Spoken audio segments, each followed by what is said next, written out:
நம்ம இன்றைக்கி டாப்பிக்கில் இதுவரை நம்ம பார்த்தோன்னா கோசிட்னா என்ன சரிங்களா? கோசிட்டில் அண்டர் மல்டிப்ளிகேஷனை பொறுத்துனா அந்த மாதிரி டிஃபைன் பண்ணலாம். அண்டர் அடிஷன்னா ஆட் பண்ணிக்கிறது, லெஃப்ட் கோசெட் ரைட் கோசெட். அதுக்கு ஒரு மல்டிப்ளிகேஷனில் ஒரு எக்ஸாம்பிள் பார்த்தோம் ஜி. அண்டர் அடிஷனை பொறுத்து இது ஒரு 5z, +6 சப்குரூப் ஆஃப் z எடுத்து இது ஒன்று பார்த்தோம் சரிங்களா? இப்போ நம்ம மெட்டீரியல் போய்ட்டு இதில் வரக்கூடிய ப்ராப்பர்ட்டிஸ் என்ன, அடுத்தது இண்டெக்ஸ்னா என்ன அப்படின்றத பார்க்கலாம் சரிங்களா?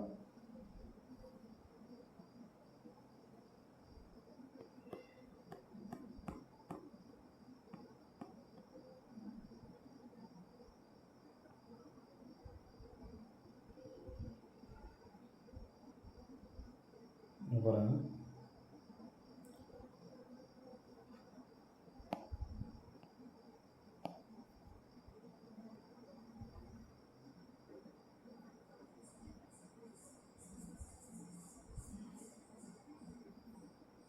ஸோ கோசெட், உங்களுக்கு கோசெட்டில் வரக்கூடிய நம்ம டெஃபினேஷன் பார்த்தாச்சு.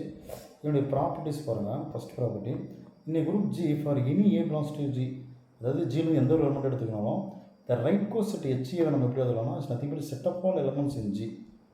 அதான ஜியில் இருக்கக்கூடிய எல்லா எலமெண்ட்டும் அதான ரைட் கோசெட்ன்றது தான் கிடைக்கும். இது எதுக்கெல்லாம் காங்கிரண்டாக இருக்குன்னா மாடு ஹெச்சுக்கு காங்கிரண்டாக இருக்கும். அதாவது இது ஷார்ட்டாக எப்படி நோட்டேஷன் கொடுக்குறோம்னா ரைட் கோசெட்டி கூட இந்த மாதிரி நம்ம எழுதலாம் சரிங்களா?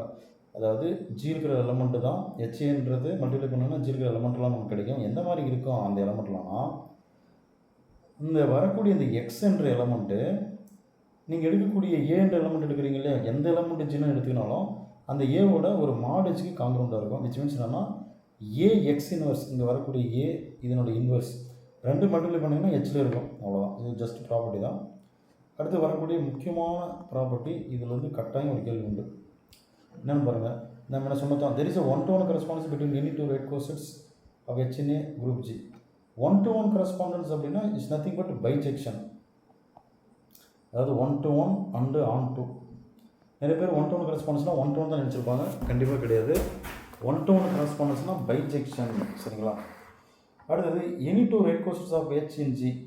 ஹெச்சில் சப்குரூப்பில் ஏதாவது ரெண்டு ரைட் கோசெட் நம்ம எடுத்துங்க அப்படின்னா அது கண்டிப்பாக ஒன்று ஐதர் ஐடென்டிக்கலாக ஈக்குவலாக இருக்கும், சேமாக இருக்கும், அல்லது எந்த எலமெண்ட்டும் இருக்காது, அது டிஸ்ஜாயிண்டாக இருக்கும்.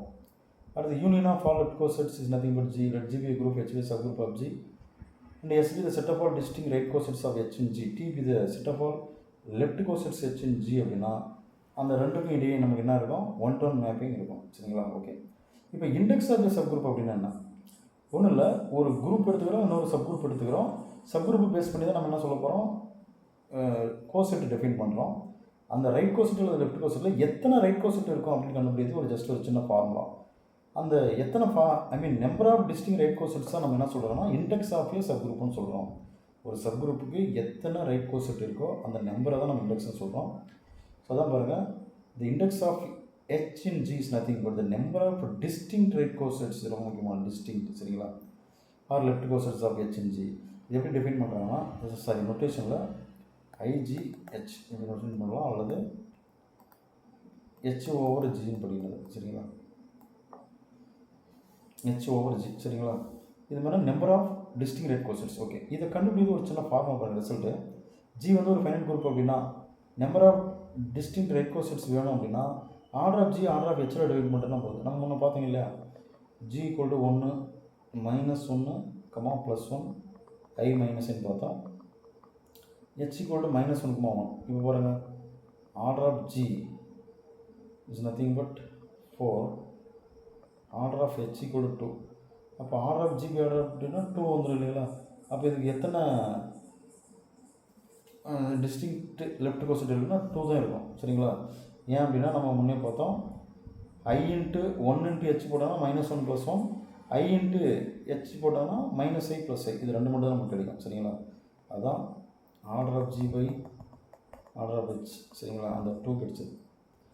ஓகே, நெக்ஸ்ட் பாருங்கள், let H and K subgroups of G such that இது என்ன சிம்பிள் அப்படின்னா K is a subgroup of பாருங்கள் G is a subgroup of H சரிங்களா? H is a subgroup of K is a subgroup of H. அதுதான் நம்ம notation இப்படி கொடுத்துருக்கோம். K is a subgroup of H, H is a subgroup of G அப்படி இருந்துச்சுன்னா இந்த cosets I mean number of distinct right cosets எப்படி define பண்ணுறாங்க பாருங்கள். இதில் அதாவது K/G இதுலேருந்து இதுக்கு எடுத்துக்கிறோம் சரிங்களா. Number of distinct right cosets of K in G it's nothing but இதுக்குள்ள இருக்குன்னா number of distinct right cosets K in H சரிங்களா. அதான் K in H, அடுத்தது H in G, இது ரெண்டு மல்டிப்ளை பண்ணுறது ஈக்குவலாக இருக்கும் சரிங்களா. அடுத்தது H and K ரெண்டு சப்குரூப் எடுக்கிற ஜியிலிருந்து சரிங்களா. 1 minute.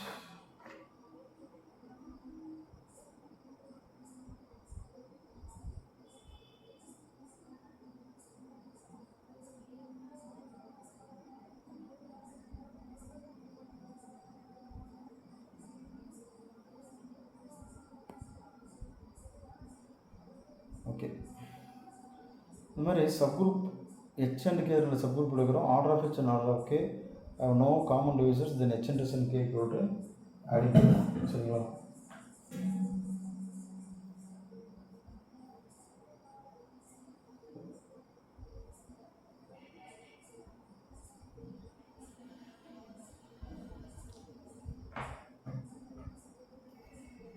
அவ்வளோதாங்க. ஸோ இந்த cosets index of a subgroup முடிஞ்சது. இதில் ஒரே ஒரு ப்ராப்பர்ட்டி மட்டும் நான் சொல்கிறேன், இது கொஞ்சம் நல்லா ஞாபகம் வச்சுங்க. ரொம்ப முக்கியமானது என்ன அப்படின்னா இண்டெக்ஸ் ஆஃப் NZ, ப்ளஸ் இதில் வரக்கூடிய ப்ராப்பர்ட்டி என்னன்னு பாருங்கள்.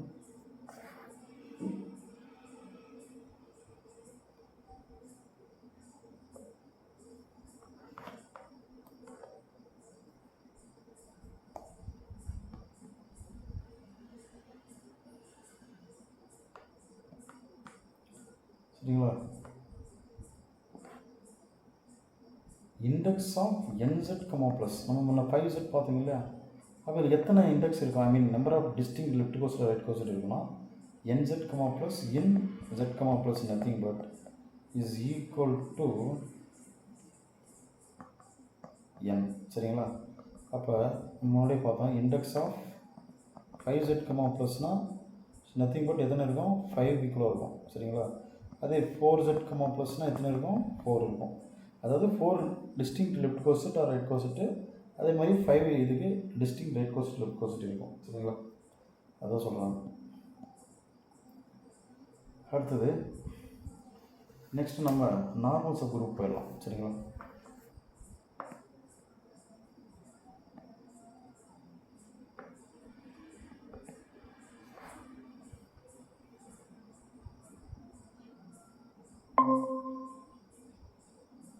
சரி,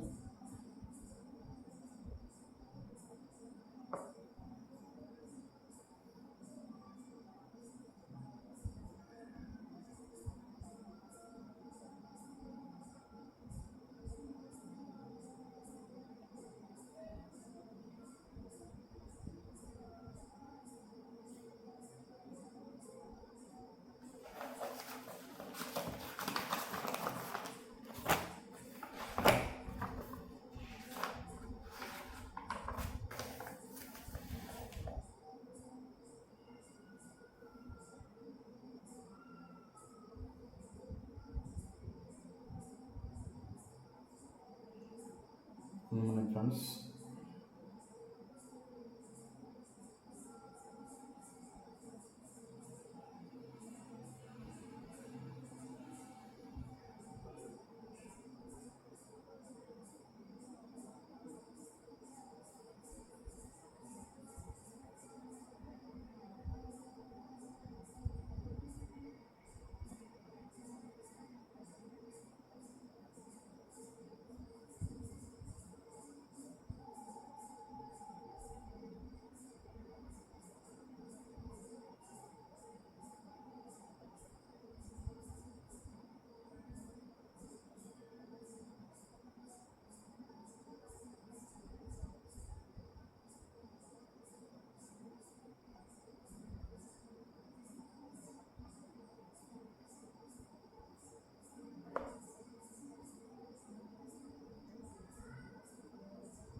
ஸ்க்ரீன் தெரியும்னு நினைக்கிறேன்.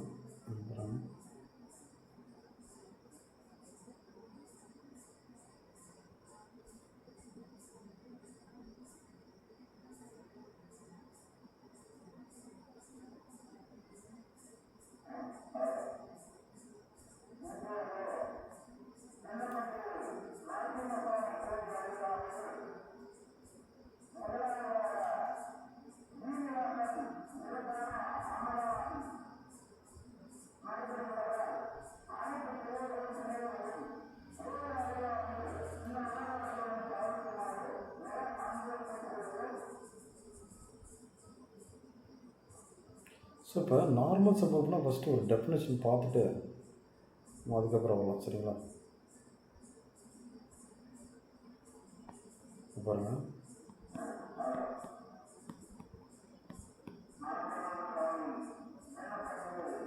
நார்மல் சப்குரூப் ஓகேங்களா?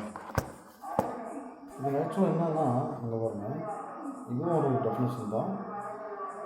அதில் G be group a subgroup N is to be normal subgroup அப்படின்னா ஜியில் ஒரு எலிமெண்ட் எடுத்துக்கணும், எண்ணில் ஒரு எலிமெண்ட் எடுத்துக்கணும். அது ரெண்டும் இப்படி மல்டிப்ளை பண்ணுங்க. அப்படின்னா ஜிஎன் ஜிஎன்எஸ் இது எதில் இருக்கணும்? கேபிட்டல் எண்ணில் இருக்கணும். அப்படி இருந்துச்சுன்னா அது என்எஸ் நார்மல் சப்குரூப்னு சொல்கிறோம். இதை வந்து எப்படி சொல்லணும் பாருங்கள். இது ரெண்டும் நம்ம அதாவது நம்ம மாற்றது என்னென்னா ஜி இன்வர்ஸ் இன்ட்டு என்னன்னு எழுதணும், மல்டிப்ளிகேஷன். சரிங்களா? அப்போ ஜி இன்ட்டு ஜி இன்வர்ஸ் என்ன கிடைக்கும்? Identity element. அப்போ ஐடென்டி எலிமெண்ட் கொண்டு இருக்குன்னா என்னன்ற தொழில் எதில் இருக்குது? எண்ணில் இருக்கா? ஸோ அந்த மாதிரி ஜிஎன் ஜி இன்வர்ஸும் எண்ணில் இருக்கணும். இந்த மாதிரி தான் நம்ம அந்த சப்குரூப்பை நார்மல் சப்குரூப்னு சொல்கிறோம். அடுத்தது இன்னொரு டெஃபினேஷன் என்னன்னு பார்த்தீங்கன்னா, சப்குரூப் ஹெச் ஆஃப் ஜி ஒரு சப்குரூப் வந்து நார்மல் சப்குரூப்னு சொல்லணும் அப்படின்னா if A H equal to HA for all A belongs to G. அதாவது ஜியிலேருந்து நீங்கள் எந்த எலிமெண்ட் எடுத்து அதுக்கு left coset right coset check பண்ணிங்கன்னா ரெண்டு ஈக்குவலாகவே இருக்கணும். அந்த மாதிரி இருந்துச்சுன்னா அந்த சப்குரூப் நம்ம என்னன்னு சொல்லிடலாம்? நார்மல் சப்குரூப்னு சொல்லிடலாம். சரிங்களா? இப்போ பாருங்க, இதுக்கான ப்ராப்பர்ட்டிஸ் எல்லாமே பார்க்கலாம்.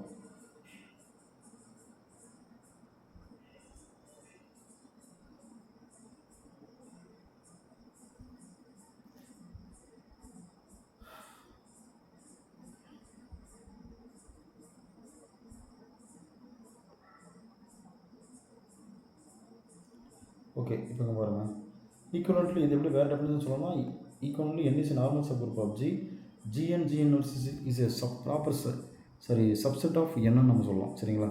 அதே தான். ஓகே, இப்போ இதனுடைய எக்ஸாம்பிள் அண்டு இதில் வரக்கூடிய தியரம்ஸ் பார்க்கலாம். ஒரு எபிலியன் குரூப் இருக்குது, அதுக்கு எந்த ஒரு நீங்கள் சப்குரூப் எடுத்தாலும் அது கண்டிப்பாக நார்மலாக இருக்கும். அதே போல் சைக்கிளிக் குரூப் இருக்குது, அதுக்கு எந்த ஒரு சப்குரூப் எடுத்தாலும் நார்மலாக தான் இருக்கும். Centre of G is always normal. சரிங்களா? இதெல்லாம் சென்டர் ஆஃப் ஜி அதெல்லாம் நம்ம முன்னாடி நம்ம எக்ஸ்பிளைன் பண்ணோம் ப்ரீவியஸ் கிளாஸில். அப்படி தெரியலனாலும் நம்ம ப்ரீவியஸ் வீடியோவை போய் பாருங்கள் யூடியூப்பில், நம்ம யூடியூப் சேனல் எஸ்டிஆர்பி அகாடமி. அடுத்து ஆல்டர்னேட்டிங் குரூப் ஏஎன், அதாவது even permutation is normal subgroup of symmetric group SN. இந்த சிமெட்ரிக் குரூப்பில் நம்ம பின்னாடி பெர்முடேஷன் குரூப்பில் பார்க்க போகிறோம். அடுத்து every subgroup of ZN and NZ are normal. சரிங்களா? அடுத்தது சிம்பிள் குரூப்னா என்ன?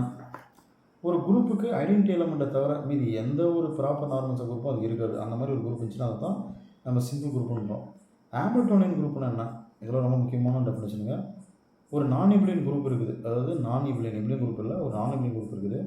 அதுலேருந்து எந்த ஒரு நீங்கள் சப் குரூப் எடுத்தாலும் நார்மல் சப் குரூப்பாக இருக்கணும். அந்த மாதிரி இருந்துச்சுன்னா என் non abelian group subgroup is each of ஒரு சப் குரூப். அப்படின்னா எல்லா சப் குரூப்பும் நார்மல் நான் எபிலியன் குரூப் எடுக்கக்கூடிய எல்லா சப் குரூப்பும் நார்மல் சப் குரூப்பாக இருக்கணும். அப்படி இருந்துச்சுன்னா அந்த குரூப்புக்கு பேர் ஹாமில்டோனியன் குரூப். இதுக்கு ஒரு பெஸ்ட் எக்ஸாம்பிள் Q8. சரிங்களா? அதான் குவாட்டர்னியன் குரூப்னு நம்ம சொல்லலாம். அதுவும் ப்ரீவியஸ் வீடியோவில் இருக்குது. +or -1 +or -i +or -j +or -k. இதில் வரக்கூடிய சப்குரூப் இதெல்லாம் நார்மலாக இருக்கும். அப்படின்னா ஐஜேக்கு நம்ம ஆல்ரெடி நம்ம வீடியோவில் சொல்லியிருக்கோம். +or -1 +or -i. அதே போல் j +or -1 +or -j, k வந்து +or -1 +or -k. இந்த 3 அண்டு L ஈக்குவல் -1,1, அதாவது +or -1. இந்த 4மே இதனுடைய சப்குரூப் தான். இது எல்லாமே 4 நார்மல் சப்குரூப்பாக இருக்கும். சரிங்களா? இதுக்கு எடுத்துக்கிட்டு வந்து குவாட்டர்னியன் குரூப் Q8 ஹாமில்டோனியன் குரூப்புக்கு. சரிங்களா? அடுத்து H is normal NG then is divided by நார்மலாக இந்த மாதிரி சிம்பிளாக நம்ம யூஸ் பண்ணுறோம். சரிங்களா?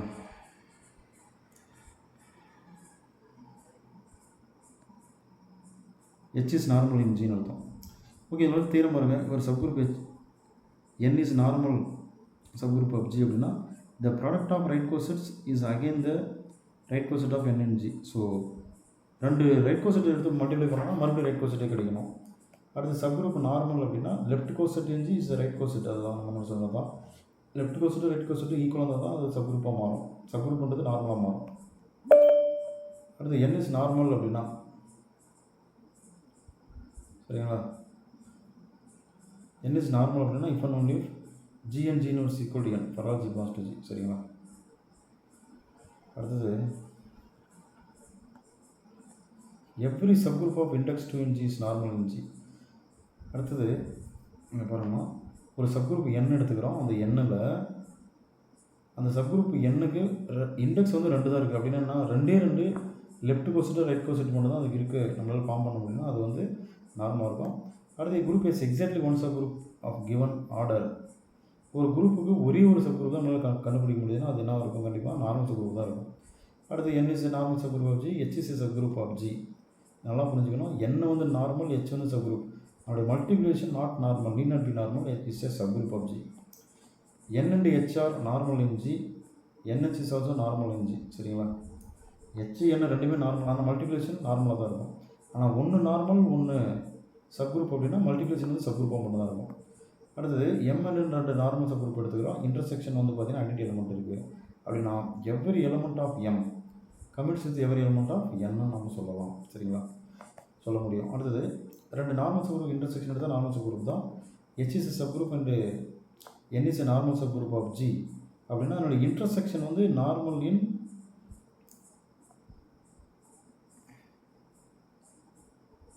h. சரிங்களா?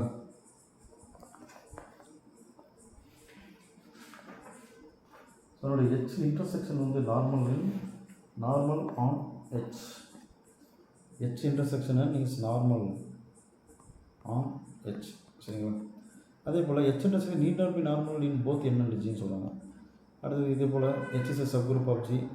n of h னா the set of all elements such that gh n is equal to h நம்ம சொல்கிறாங்க. அப்படி இருந்துச்சுன்னா n of h is a subgroup, h is normal in n of h, h is normal g if and only n of h equal to g.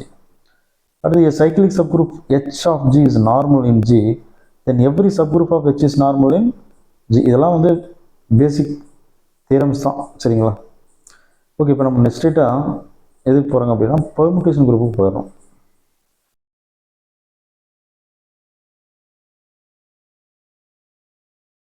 பாருங்கள், permutation குரூப்னா என்ன? A permutation of a set A is a function from A to A. ஒரு set எடுத்துக்கிறோம். அந்த செட்டுக்கு டொமைனும் அதே தான், codomain அதே தான். சரி, இப்போ ஒரு ஃபங்க்ஷனுக்கு அந்த ஃபங்க்ஷனோட டொமைன் கோடொமைன் சேமாக தான் இருக்கணும். அப்படி இருந்துச்சுன்னா அது ரெண்டுக்கிட்டேயே ஒரு பைஜெக்ஷன் கட்டாயம் இருக்கணும், 1 to 1 and 1 to 1. அப்போ பர்முடேஷன் குரூப் ஒரு செட்டை நம்ம எப்படி டிஃபைன் பண்ணால் set of all permutations of A that forms a group under function காம்போசிஷனை பொறுத்து அது ஒரு குரூப்பை ஃபார்ம் பண்ணணும். சரிங்களா? அது எப்படின்னா பாருங்கள், லெட் எஸ் இஸ் ஈக்குவல் இந்த மாதிரி எடுத்துக்கிறோம். A1 A2 etcetera n B1. இதுக்கு என்ன மீனிங்னா A1ஓட இமேஜ் B1ன்னு அர்த்தம், A2ஓட இமேஜ் B2ன்னு அர்த்தம், அதே மாதிரி ANஓட இமேஜ் B1ன்னு அர்த்தம். சரிங்களா? ஒரு எடுத்துக்கிட்டு பாருங்கள், 1 2 3 4 எடுத்துக்கிறோம். அப்படி எடுத்துக்கினா 1ஓட இமேஜ் 2, 2ஓட இமேஜ் 1. சரிங்களா? 3ஓட இமேஜ் 4, 4ஓட இமேஜ் 3. அதுதான் நம்ம செட் எழுதுகிறோம். பாருங்கள், 1 2 3 4, 1ஓட இமேஜ் 2, 2ஓட இமேஜ் 1, 3ஓட இமேஜ் 4, 4ஓட இமேஜ் 3. சரிங்களா?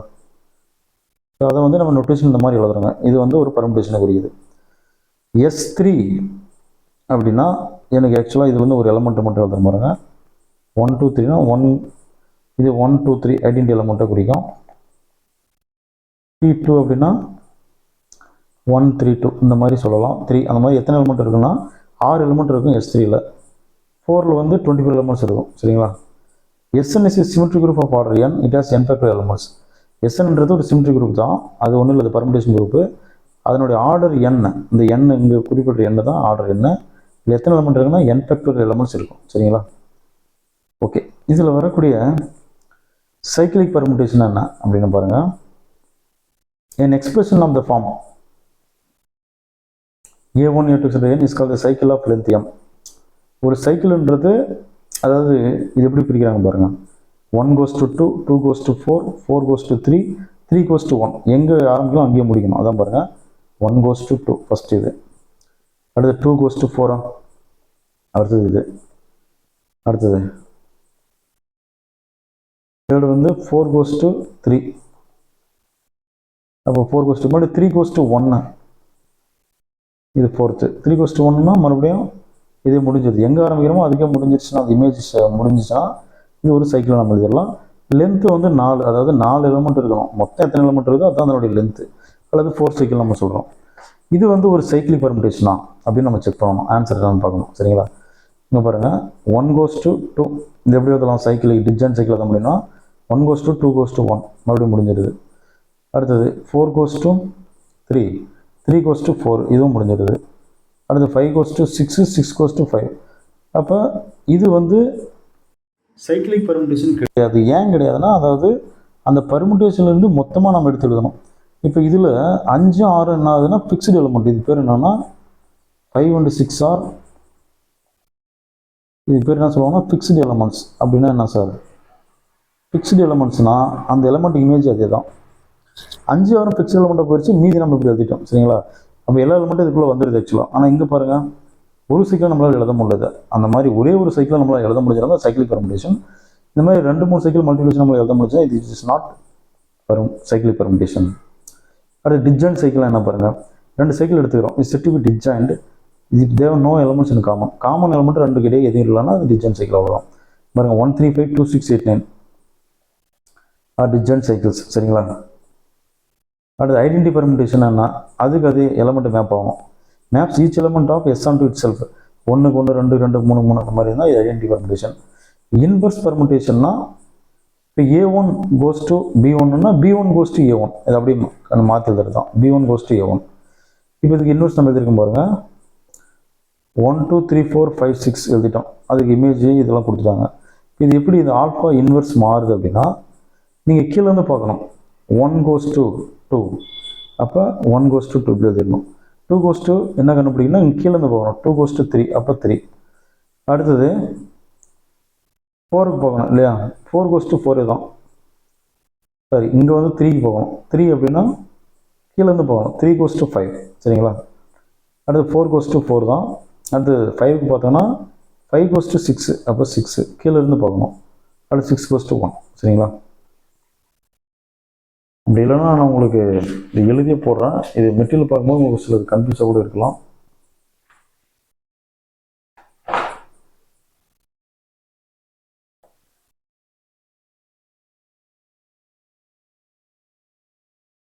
அதாவது ஆல்ஃபா இஸ் ஈக்குவல் டு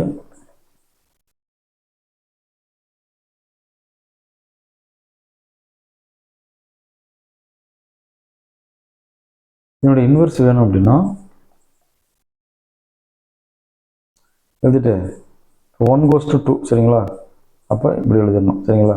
கீழே இருந்து பார்க்கணும். அடுத்து 2 goes to 3, 2 goes to 3. அடுத்தது 3 பார்க்கணும், கீழே ரிவர்ஸாக 3 goes to 5. அடுத்தது 4 goes to 4 தான் இல்லையா? அடுத்தது 5 goes to 6, மீதி வந்து 1. 6 goes to 1 இல்லையா? அவ்வளோதாங்க ஆல்ஃபா இன்வெர்ஸ். அடுத்து product of the permutation is need not be commutative. Commutative இருக்குன்னு அவசியம் கிடையாது.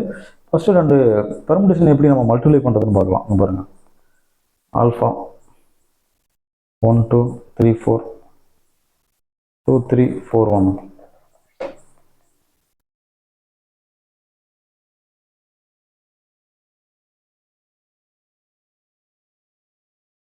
இது 2 மல்டிப்ளை பண்ணுறது நமக்கு தெரியும். இங்கே பாருங்கள்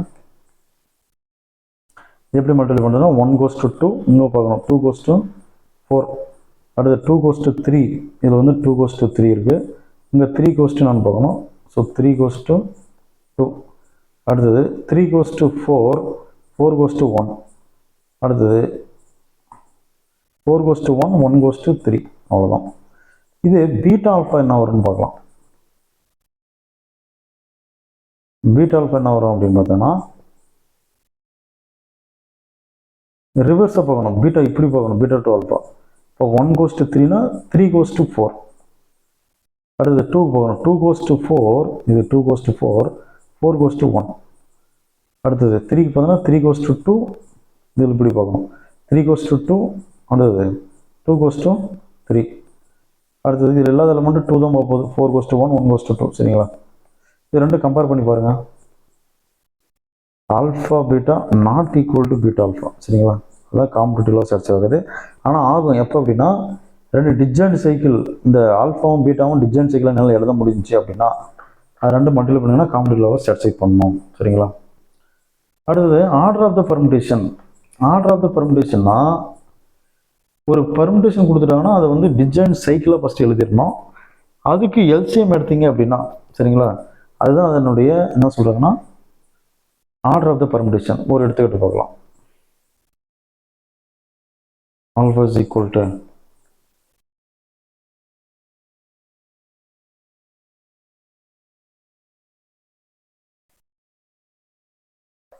எடுத்துக்கிறேங்க. சரிங்களா? இப்போ என்னோட டிஜென்ட் சைக்கிளை நம்ம பிரித்து எழுதணும். அதாவது 1 goes to 2, 2 goes to 1, இது ஃபுல்லாக சேர்ந்து ஒன்று வந்துடுதுங்களா சைக்கிள். அடுத்தது 3 goes to 5, 5 goes to 6, 6 goes to 3. இப்போ 3 goes to 5, 5 goes to 6, 6 goes to 3. சரிங்களா? 4ன்றது ஃபிக்ஸ்டு எலமெண்ட்டு. இப்போ இது டிஜென்ட் சைக்கிளாக நம்ம எழுதிட்டுங்க, ஏன்னா காமன் எலமெண்ட் எதுவும் இல்லை அப்படின்னாக்கல. அப்போ என்னுடைய ஆர்டர் என்ன வரும்னா LCM of 2, 3 is nothing but 6. இதுதான் order of alpha is equal to 6. சரிங்களா? அடுத்தது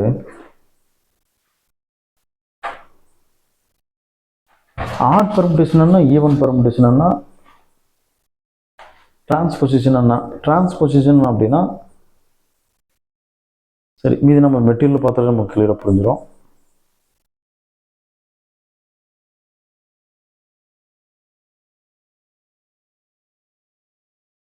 பாருங்க, even and odd permutation. A permutation said to be first transposition பாருங்க. The cycle of length 2, சைக்கிளோட length 2, அதாவது 2 எலிமெண்ட் தான் இருக்குது அப்படின்னா அது பேர் என்ன? டிரான்ஸ்பொசிஷன். அடுத்தது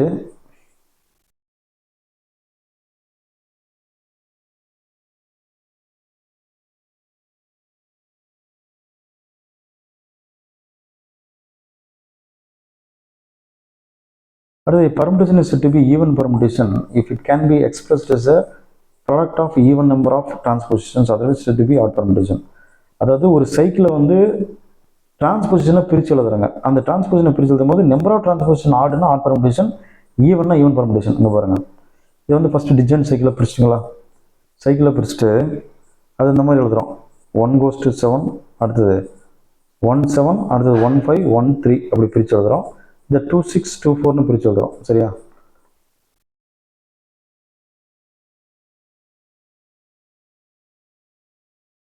இப்படி பிரித்து எழுதிட்டுங்கன்னா நமக்கு எந்த மாதிரி கிடைக்குதுன்னா, மொத்தமாக இதில் ஆட் பண்ணோன்னா 1 2 3 4 5.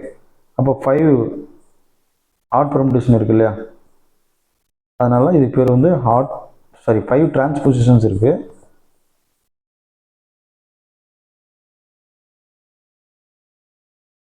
அதனால் இதுக்கு வந்து alpha is an odd permutation. அடுத்து ஆல்டர்னேட்டிவ் குரூப். ஈவன் பெர்முடேஷன் எல்லாம் நம்ம எதை குறிப்பிடுறாங்க அப்படின்னா ஆல்டர்னேட்டிவ் குரூப்னு சொல்கிறோம். சரிங்களா? நெக்ஸ்ட்டு இந்த ஆர்பிட்ஸ் கண்டெய்னிங் 1, அதாவது ஆர்பிட் ஆஃப் 1. ஆர்பிட் எப்படி கண்டுபிடிக்கிறதுக்கு ஒரு ஷார்ட்கட் ஃபார்முலா பாருங்கள்.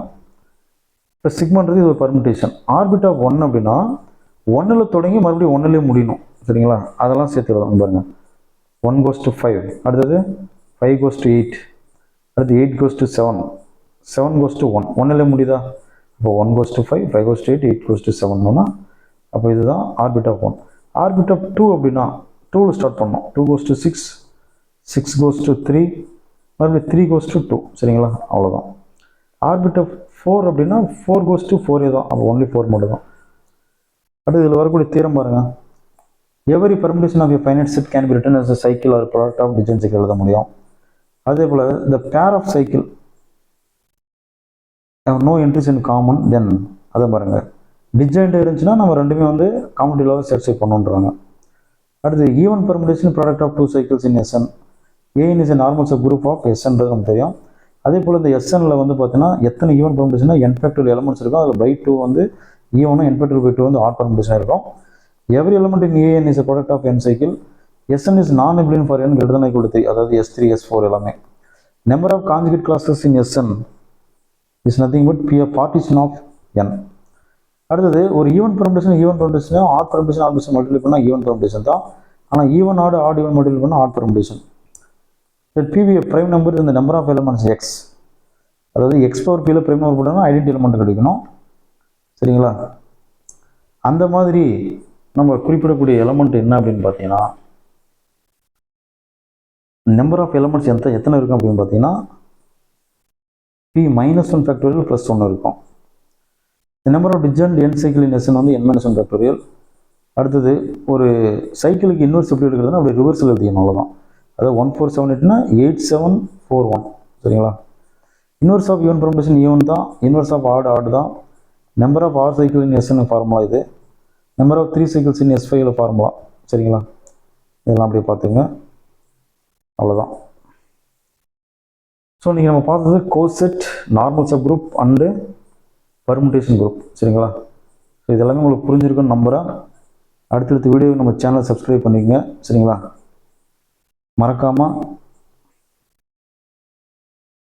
லைக் பண்ணுங்கள்.